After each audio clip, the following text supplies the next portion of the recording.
This year, in January, we hosted the first Tibet Week in Santa Barbara. The city of Santa Barbara and the mayor were sponsors of Tibet Week. It was a very successful outreach to the community. The city, the county, and state legislature, as well as our representatives Lois Capps, were co-sponsors of Tibet Week with us. And our goal is to establish a Tibetan community in Santa Barbara, which there are already quite a few people here, and to provide cultural exchange, educational and otherwise, between India and Tibet and Santa Barbara.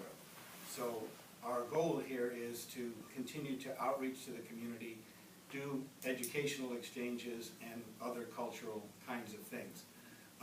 We've had a personal meeting with His Holiness the Dalai Lama when he was in Portland. He's supportive of the idea.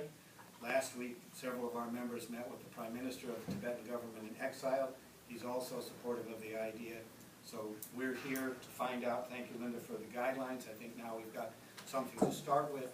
What would be helpful to us is if there's questions that are things that might not be obvious here that we should know about, we want to be sure that as we come forward, move this application forward, that we meet the guidelines that the city has and do the things that actually make this something that could be a benefit for both our group and the city of Santa Barbara.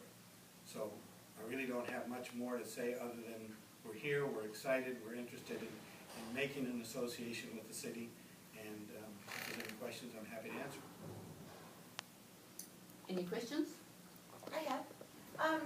Who would be actually the official organization in Dharamsala? Would it be from the city, or would it be the government in exile?